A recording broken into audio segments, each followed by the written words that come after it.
to call them the youths. Livingstone, good morning. Good morning, Eno. Good morning, listeners. Thank you for joining us. Thank you. All right, so, people have different theories about why young people are getting involved in, violent crimes these days. What is your theory? Well, a lot of factors contribute to young people getting themselves involved in things that they are not supposed to be involved in, especially criminality and violence. Largely from our findings is the unemployment situation in the country. You have someone that has gone through the 4 walls of the university, coming out, and then still fall back to where he finds himself. It's frustrating. So this frustration, most of the time, pull the youth together to see how they can move on with survival. And some other issues that are looking at the Nigerian space, there are several other issues: the ethnicity issue, the religious issue, and a whole lot of factors. So this is not a very good time for someone to be a Nigerian youth. If you are not very collected, you find yourself on the other side of the divide. But how is it that the response to unemployment is crime? Is that how is that? It's frustrating. The unemployment figure in Nigeria is about between 33 to 40%, which means a lot of youths that are supposed to be gainfully employed or be doing something positive are not doing anything. And like the popular cliche, the idle mind is the devil's workshop. So youths, they have energies that they want to express. So if the government has not created an opportunity for them to positively express their energies, their creativity, then they have to look. They may be tempted to look the other way around. Yeah, but many times when I look at the way the crimes happen, they're heavily organized, right? Yes. So if we have that creativity to organize, why must it be in the realm of crime? It's survival, It's survival. Look at the Nigerian space. Let us come back on the river space. If it is generally believed that it is when you are violent that people give you attention. And so everybody wants to eke out a living. Everybody. I'm not trying to make excuses for those that are perpetrating this, but this is my own opinion. So when you are involved in one form of violence or the other, you get the attention, and then they begin to negotiate, and then overnight you become somebody to reckon with. Okay, so that's what the government does. That's their response. You're violent, you get the attention, but is that a sustainable? Is that a sustainable action? It is never sustainable. In fact, it is not an option for government or other stakeholders to respond to unemployment and to violent youths. It's not a sustainable option. We have a lot our youths can do. Given if the policies are okay and is conducive, a lot of youths, we are creative. So why don't our government create this same environment that will enable people express themselves, positively express themselves? So a lot of the bulk falls on the decks of the leadership of the country. But some people argue, especially in a place like River State, that the reward for that violent crime and after the negotiations, that people rise in government, people rise also in other spheres. Could that be also what fuels it? The incentivization of violence is also a driving factor. When, like I said before, if you have an AK-47 and you know how to pull the trigger, in 2 days you get a call from people you are not even expecting to discuss with you. So it's a huge incentive, And you look at our space. Who is being celebrated? It's those people that are perpetrating violence. So what is the message? What message are we sending to the younger ones? It means the recognition a professor will not have in his community, is given to someone that is perpetrating violence. So I'm not saying that some persons don't want being identified with, but I'm saying that there should be a deliberate attempt by stakeholders, both government and even community leaders, to begin to pick out people that can be positive role model. Yeah, but again, when we talk about arms, proliferation of arms, I know that we can, for the Niger Delta, we can, trace it back to the days of militancy. But here we are now. I saw the video with the Andoni Monarch, the kinds of guns that they were holding. They looked pretty new.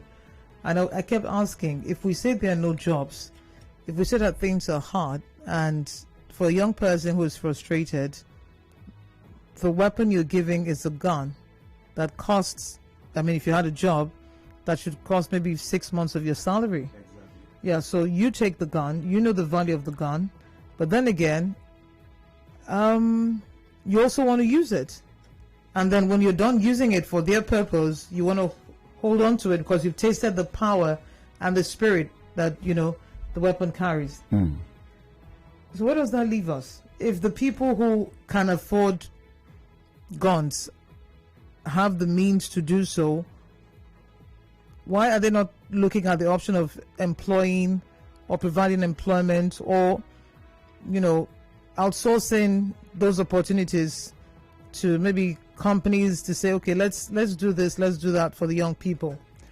I think there is what I call the economy of violence, where the ruling class makes this environment, the society, the way it is, no employment, youths are more like doing nothing until another cycle of elections where they can have willing tools to use to do whatever they have to do during the election process. But again, as a youth, it behoves on you to define your own future. You've seen that it has not worked. They give you guns to help them win elections, and after that you are back to where you are. So can't we learn from that experience? So we're talking to youths. The River State Partners for Peace has done a lot in the area in terms of sensitizing youth. Because if we get it right during the election, if people get into offices not by the power of the gun, but by their policies, by their programs, and by the general decision of the people, we can begin to hold people accountable. We can begin to remind them that during the election process, you said you're going to create 30,000 jobs, and you've not created one. But Livingstone, you have to also realize that the region has been, militarized for at least maybe 5 decades now, 4 to 5 decades. Yeah. Where if an oil servicing company or a multinational, you think they're not doing what they should do, the next thing is we go and picket them, we shut down the operations, we attack, and in all these years we've had government, and the government who is responsible, who collects taxes, has refused to communicate to these people to say they're paying us heavy sums that we should use to develop your areas. Leave them alone. They're doing legitimate business. But then again, that will now turn the people against them. The fundamental issues are there. The issues of resource control, where communities in the Niger Delta feels that they should be part of the resources God has given to them. So those issues are there. The issues of shutting down of communities and all of that, they are born out of frustration. Yeah, but if the government is doing the taxes to the government, if the government is doing what they are supposed to do, if they're not paying the taxes to the government, they can't operate. Yes, that's what I'm saying. If the government does what it's supposed to do, and the country operates the way it is supposed to operate, all of these things will fizzle out. Up north, you hear of artisanal gold miners, and they mine their gold and they sell and whatever. But down south, they tell you everything belongs to government. No. The gold thing just started. I'm talking about... It has been there. It has been there. It's just gaining the limelight now. I'm talking about 40 years or more of what we've been doing. Yeah. And in the 40 years, even the middlemen, they're also part of the problem. They collect from the oil companies, tell them, don't worry, we'll talk to our people. Then they keep all the money. They build houses, they buy cars, and then nothing happens. Exactly. Yeah, so all this has been going on for long. Why is the narrative not changing? Why is it so difficult? Is it that the people are not even learning by themselves? Because what I saw as a younger person was that the younger ones were saying the older ones are eating our future. So they started attacking the older ones and usurped, authority. Leadership. Yeah. Got now to the companies and they now say, okay, so pay us. We'll make everything all right. But one question I keep asking, all the agitations that have happened over the years, has it developed the Niger Delta? Is there any, thank God you're from the Niger Delta, is there anywhere, any community that we can boldly say, I don't want to use Port Harcourt as an example, but I mean, that's the best, that we can boldly say looks a bit, has a semblance of Port Harcourt, I think as you described the situation quite aptly.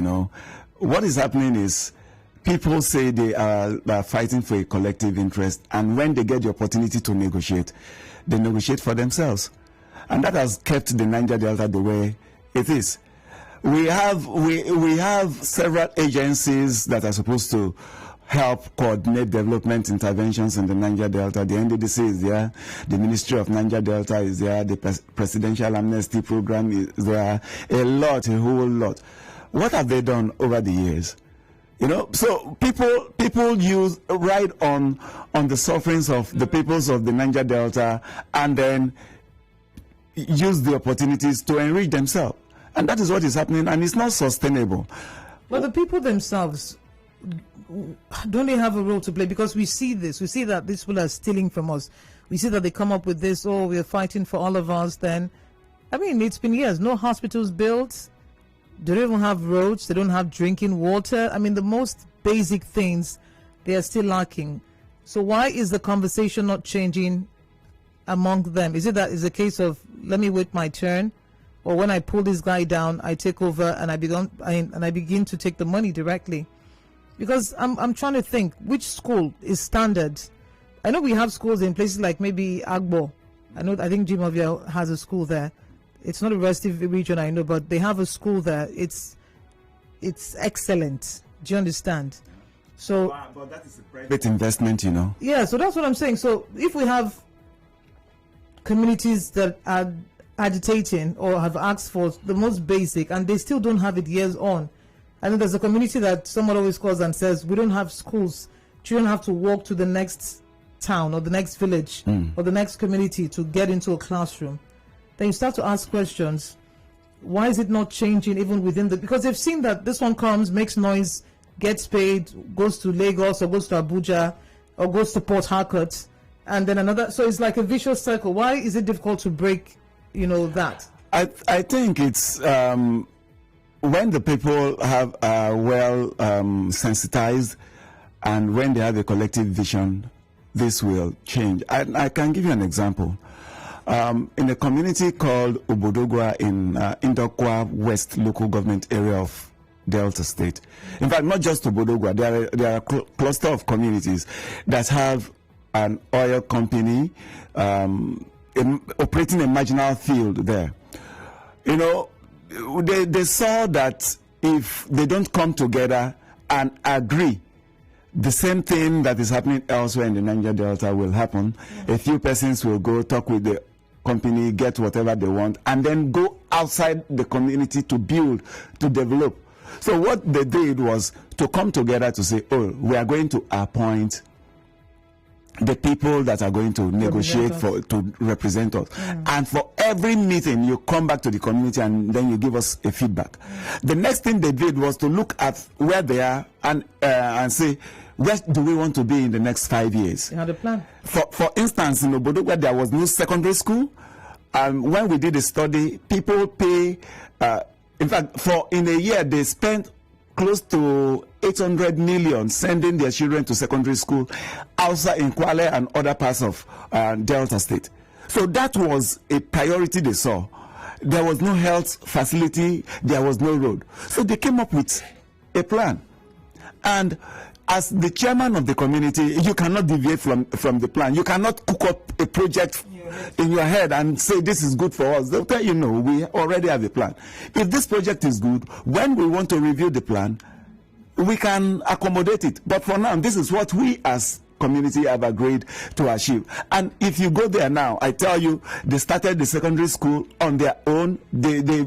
Most of the graduates that were not doing anything volunteered as teachers, and we had to move. Now the Delta State government has taken over the school. They have modern building, and so it depends on communities. We cannot be crying and crying and crying. There should be a point where we as Niger Deltas come back together and say, this is what we actually want. And if we are sending you to represent us at any level, you come back and give us feedback as to how well you've been able to drive us towards what we have agreed to do. Where is the Niger Delta development plan? Nobody talks about it. A lot of resources, a lot of manpower, a lot of money was spent to give the region a development blueprint. Who talks about it now? So the lack of political will. What does that mean? What does it mean? They don't want to do what they're supposed to do. Yes. You know, to buy time, they'll tell you, okay, this is what we will do. Okay, go and organize yourself. You organize yourself and then you wait forever. You know, so people, the communities in the Niger Delta should rise up from just crying and agitating. Get yourself planned so that when the opportunity comes, you know what you really want to achieve. You know, I have friends from around this axis, I mean, East-West Road, and one of them tells me they've killed most of the young men in my community because, you know, they were involved in crime. So OSPAC got into the community, killed lots of them. We have young girls who are pregnant, no husbands, the children have no father, and those children are going to be born. So the woman can't even take care of herself and the unborn child. Then the child will be born, and then and so were recruited by those in power. And was it Bobrisky in the Ogoni axis? The same thing. In the end, they're killed. What's the other one? There was one that was killed along the Emerilu axis. Yeah. Was small something. Smallish or something like that. He was killed. So they get the power that they seek, maybe access to money, access to weapons, and then what? That is what we are telling the youths. You know, if you fighting, if you are agitating, agitate for the good of your community and not for an individual, because in the tail end you will be used and dumped. You know, it happens this way, that when they know you can pull the trigger, they become afraid of you. So when they want to achieve, they try to run away from you. Even if they are getting you at the end of every month, to them you are a criminal, you are a threat. So you can't have that access, that freedom. And so you're actually a prisoner. You're a prisoner. You understand? So we are telling our youths that yes, there was a time when youth agitated for resource control, for better welfare for the Niger Delta people. That stage has... There was no result, and the money got into a few pockets. Exactly. And we all saw that. Well, I mean, this is 20... What year was that? 2007? Yaradua, right? Yes. This is how many years, and nothing has changed. It's even worse now. Well, we will say one of the agitations, one of the successes of the agitation was the emergence of President Jonathan. You knew what happened, how so people never wanted him to benefit us. Again. There were still a few people that got moved to Abuja, given big cars and houses, and then what? Again, this question you're asking is very no, because it's the results we're looking for. We'll continue talking. The commercial has to play. We're Nigerian for Port Harcourt. Please stay tuned.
minutes before 9 o'clock. I've got Livingstone Membere here. He's of the Rivers Partners for Peace. And we're talking about how youth have, played a role in the insecurity in the country.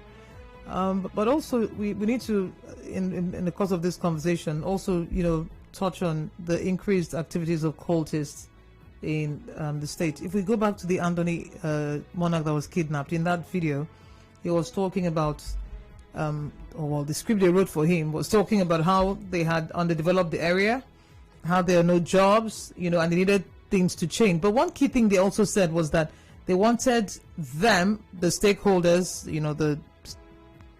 both the political and traditional, to reconcile the warring cult groups in the region. I was a bit concerned. I didn't know that was a thing, because last time I checked, cultism is sort of outlawed. Although I know that it's a culture, but I know that somehow they say it's outlawed. So how is it that they're even brazenly making those kinds of requests? Okay, if you look at the way cultism operates, you will see that it is a serious issue that needs the attention of everybody. In Rivers State, people think there are just 3 major cult groups. No. There are well over 100 cult groups, including female cult groups. Wow. And it is increasing by the day because recruitment has gone to even the primary schools. Really? So you see primary school pupils publicly showing affiliation or membership of some of these groups. And the way it works, if something happened 5 years ago, if there was a clash between 2 groups maybe 5 years ago, you think it has ended? No. They'll wait and then they keep scores. Yeah, they keep scores. And quite recently, some of the killings in Rivers State wasn't as a result of what happened recently. Oh. It was as a result of what has happened in the years past. So while there seem to be some, we call it negative peace, people are not fighting, but people are suspicious. At any given point in time, attack can occur. We now think that the issue of cultism is over. It is not. This thing you said, I was talking to someone from Andoni, and the person told me at that time that at a certain time the cultists were driven out. Yes. Some of them, their siblings were killed, older siblings who were, involved or sort of, somehow they were killed. So the younger ones, some ran, some stayed, and they've grown. It's been 10 years for some, it's been 15 years. And like you said, the score, they know the people that did it. For sure, yeah. So now they have also joined a group so that they too can take revenge. And this is what it means when they say that anytime justice is not done, crime will continue. Exactly. Violence will continue. Because someone killed my brother, even if, that's the thing. At that point, they're not seeing him as a cultist or a person who's causing problems in the society. They see him as my brother, my blood. They kill him. You do nothing about it. You're the government or whoever it is that should, ensure that justice is served. You don't do that, then I'm going to just do mine as well. It's just a matter of time. Yeah, and the impunity with which the cultists act is so overwhelming. There is a law in Rivers State. How effective is that law? There's the Rivers State anti-cult law. But how effective is that law? So that is why the other time I said the political will. The enforcers too, are they part of it? Are they sympathizers? No, because that's a key issue to also they are beneficiaries. Because sometimes they are beneficiaries. I think of security agents and I ask myself, that, like you said, people are going to revenge and kill each other nonetheless. Your work is to arrest and charge to court, and then the court will prosecute. But when you look at it, they have weapons that I don't have. they have backings, and the government is not going to back me, although they give me a uniform. So I just stand aside and watch them kill each other. When they're done, we go there, we do what we can, and we leave them until the next attack. Because I think about it all the time. Do the police, do the military, do they have the firepower to deal with the things that we see and hear? Oh, well, cultism is a very special issue. If we want to take the stick approach, you can't, because it means you have to kill a lot of youths. Which they've done. A lot of hundreds, if not thousands of young men have been killed in the last 7-8 years in River State. I agree with you. It's unbelievable. I agree. I totally agree. That's even taking away from the workforce. I totally agree with you. But again, if you still have to use the stick approach, you still have to kill hundreds of thousands more. But the amnesty that this government, for example, has used, how effective is it? Because we heard amnesty, we heard mopping up of arms that never really happened, because they're bringing out funny implements, and now we're here. You cannot put something on nothing. The design of the amnesty, both by the federal government and by the River State government, wasn't thorough. I'm a practitioner. I was involved at some point and I had to pull out. Wasn't thorough. You can't just say you're granting amnesty. Amnesty is given to someone that has taken up arm against the state. These are cultists that are killing themselves, and you want to stop. So you don't grant amnesty. You come up with a disarmament and rehabilitation program, and again, when you want to take up arms, you don't just go to the field and say, this group A bring their arms, or group B bring their. No, it takes months and months of study. You have to profile the groups, know the number of members they have, know the caliber of weapons they have. You have to profile them, and during the disarmament process, you register the arms as they bring them out. And then you also tell them either you're going to destroy them or you're going to hand them over to the government. You tell the groups what you're going to do with the arms. And then it doesn't end at mopping up of arms. These people have seen blood. They've killed. Take through trauma process, social counseling, mindset change. It takes a long period of time. You have to reintegrate them back into the community. You make them provide service. That's when you're done with all the healing, right? Yes. No, the reintegration is part of the healing. Community service is part of the trauma healing. We had a problem in one of the communities on this side, on the East-West Road, this side, not the other side. I mean, this side they can to see Bayelsa.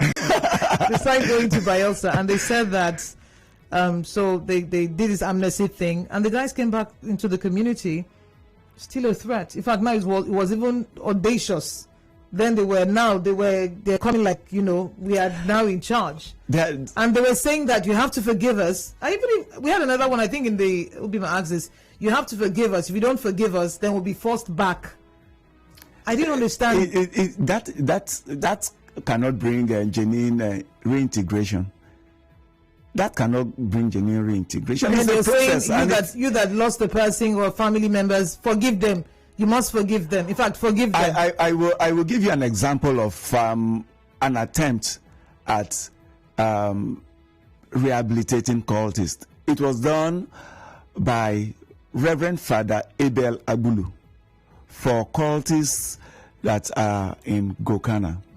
I was part of the training. What he did, even if he was limited by funding, what he did was more like what should have been done. All the groups that are fighting were, initially talked to in their various camps, prayed, prayers and all of that, and brought together. And you see people crying, shedding tears that they have killed. You see that genuine repentance. You understand? So at that point, when the man has expressed a deep regret about what he did in the past, he is ripe for reintegration. After that process, what they did was to send them in batches into the communities to go and do community service. And as we speak today, even if the area is not calm, because like I said before, this is, you cannot rehabilitate a cultist in 3 months, no. It can take 1 year, 2 years, 3 years, until he sees another vision for himself. You know, so, but at that point, a lot of them went back to the community and started providing service. You understand? So it's not about government telling groups, bring out guns. You don't even know the guns they have. So if they bring rusty guns, they surrender them. Which they actually did. Well, let's take a few messages here before we get to the news hour. Good morning, Eno. Our elders and leaders have refused to accept the truth that they are dividing the country with their activities and refusal to speak the truth. Youths are angry by the division in the country, not unemployment. We'll get to that. Soki says the problem here is that it's not really different from the big problems we suffer in Nigeria. Ours is different because we have a polluted environment and we often have something to agitate for. But in all, we have similar problems of basic inadequacies in Nigeria. My few travels around the country shows we are in a big mess together. We have companies to ginger to get government attention. The other regions don't have the same. Joe says it's very annoying to hear people say lack of jobs is the cause of crime in Nigeria. That an idle mind is devil's workshop. The word idle in the quote simply shows that the man is not thinking, but looking for who will think for him or her. Any youth that takes to crime has criminality inside his DNA. Necessity is the mother of invention. Lack of jobs is supposed to make youths think inwards and be creative positively. Government don't create jobs, they only create enabling environment. And since when government started to reward criminality, crime became a lucrative job. They were well paid for doing nothing. Many of them are in government today and some are paramount rulers today. Those are their role models. We'll talk about that. We'll continue talking after the news at 9 o'clock. We're Nigerian for Port Harcourt. Please stay tuned. You are tuned in to 92.3 Nigeria